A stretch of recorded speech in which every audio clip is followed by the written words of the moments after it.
comme 1 million de papillons noirs. Adé aimait ce jardin coloré. Pendant que son grand frère Lemzo jouait au ballon avec ses amis, elle apprenait les noms des fleurs par cœur.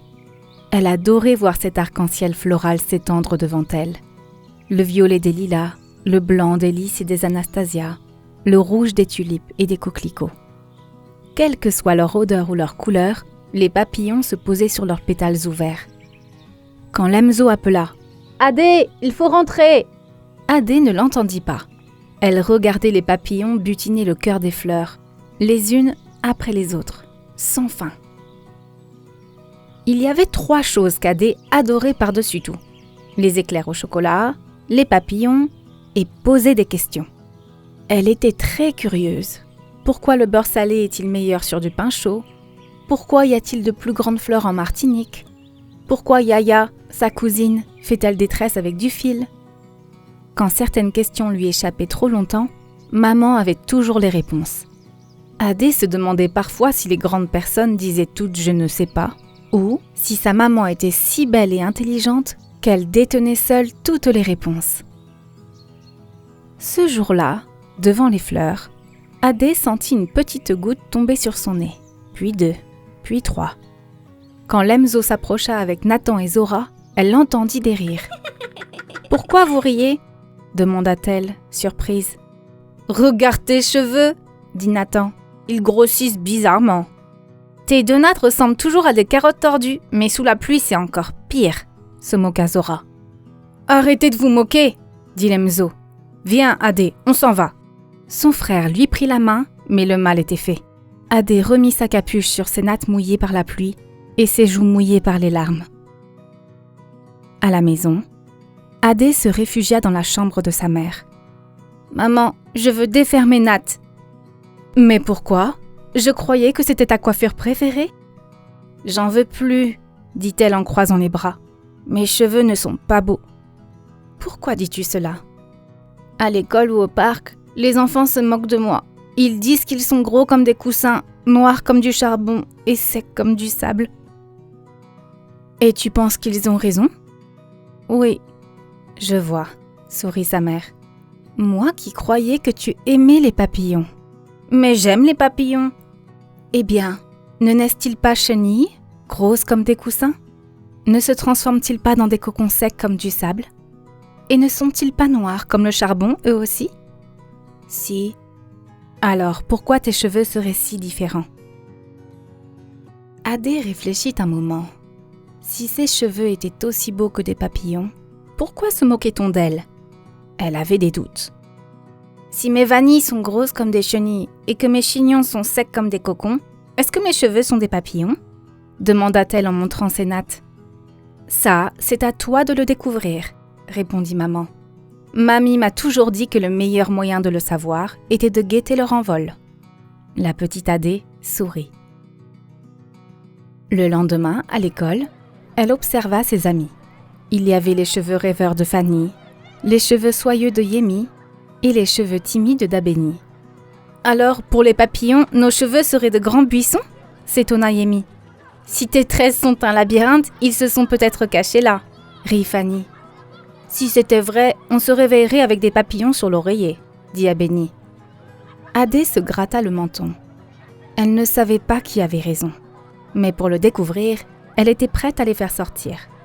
Ce soir, elle guetterait leur envol devant le miroir. Dans la chambre de sa mère, Adé s'assit devant le miroir. Elle attendit 1 minute, puis 2, puis 3. Mais rien ne se passa. « Maman, où sont les papillons? Ils se sont envolés? Il faut qu'ils mangent pour ouvrir leurs ailes. Tiens, donne-moi le petit pot. » Quand sa maman l'ouvrit, une odeur sucrée les enveloppa. Elle écrasa l'huile de coco au milieu de ses paumes et l'étala tendrement sur les cheveux d'Adé. Comme ils étaient brillants entre les doigts de maman. Elle attendit 1 minute, puis 2, puis 3. Mais aucun papillon n'apparut. « Je ne les vois toujours pas. Ils se sont cachés ?» Maman rit. « Il faut les caresser pour les apaiser. Prends la brosse dans le tiroir. » D'une main, maman passa la brosse dans le creux de son cou. De l'autre, elle lissa les frisottis autour de son front. Comme ses cheveux étaient doux! Elle attendit 1 minute, puis 2, puis 3. Toujours rien. Maman, il n'y a pas de papillons. Ils ont disparu? Non, dit maman. Il faut les habiller avant de les rencontrer. Attrape le bandeau. Adé pencha la tête et maman l'enfila. Comme ses cheveux noirs scintillaient avec son bandeau coloré. Elle attendit 1 minute, puis 2, puis 3. Elle bâilla. Maman, je suis fatiguée. Ils sont allés se coucher? Il faut les rassurer pour les faire approcher. Leur as-tu montré que tu les aimais? Comment on aime les papillons? Avec de l'huile de coco? Avec une brosse? Avec un bandeau? Quoi d'autre? Demain, elle demanderait à ses tatis. En attendant, au lit.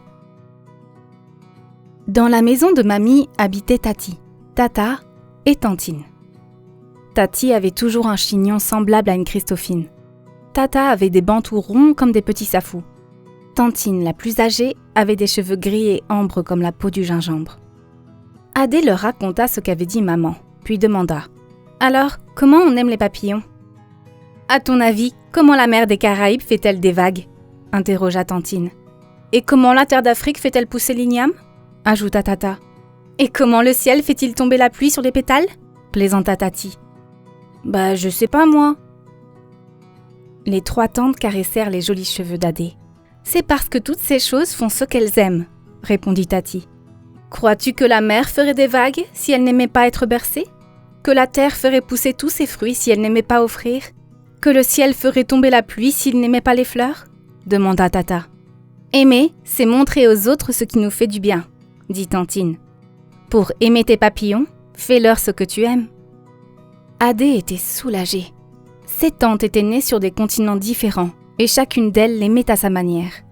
Impossible de se tromper avec ses papillons quand on aime de tant de façons. Demain, elle apprendrait à aimer les siens. Seule dans la chambre de maman, elle s'installa. L'odeur de coco sur ses doigts, la caresse de la brosse en bois, la force de ses paumes ramenant ses petits cheveux sous le bandeau, la chaleur et la sécurité. Voilà ce qu'elle voulait donner à ses papillons. Plus que les gâteaux sucrés, plus que les jardins colorés, Adé avait choisi ce qu'elle préférait, les mains de maman. Adé prit le petit pot d'huile de coco, la brosse en bois et le petit bandeau. Elle se coiffa 1 minute, puis 2, puis 3. Ses cheveux n'étaient pas comme ceux de Yemi, ni comme ceux d'Abeni, encore moins comme ceux de Fanny.